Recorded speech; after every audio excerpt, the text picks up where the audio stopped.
ستاره درخشان اسرار تاجیک دارنده جایزه گرانپری آزمون سرندگان جوان بانام آیسته آریانا سامانیان تاجیکستان رستم سروندی را دعوت میکنم و گفتنیم که رستم آواز خوشت زینت هر انجمن است، زیبنده شکوفه های سرو و سامن است، در هر سرود و ترانه دلکش تو مهری خوش مادر است، مهری وطن است.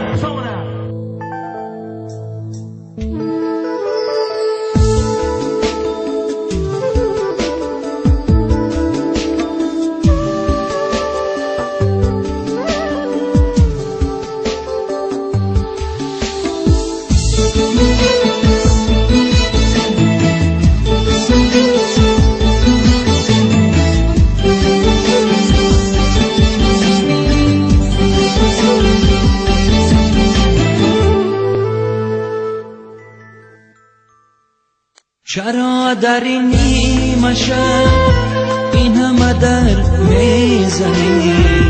چرا در این شامی تا دیدنی من آمدی؟ چرا در این شامی تا دیدنی من آمدی؟ چرا در این نیمه شب این همه در میزنی؟ چرا در این شامی تا دیدنی من آمدی؟ چرا در این شامی تا دیدنی من آمدی؟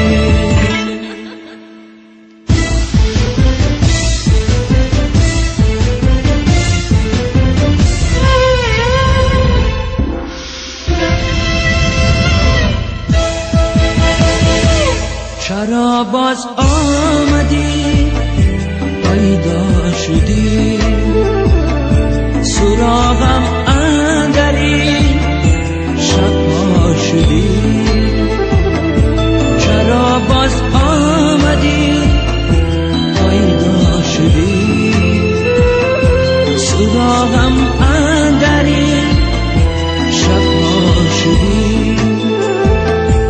مگر از کردن سوده بی ابرو که روی آستانی ما شدی؟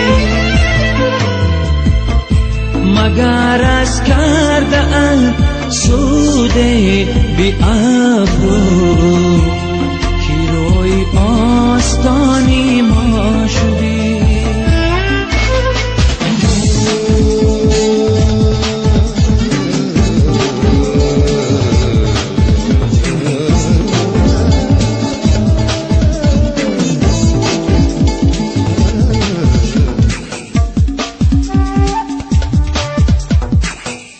براه دیدگانم چار بود، دلم از عشق تو بیمار بود.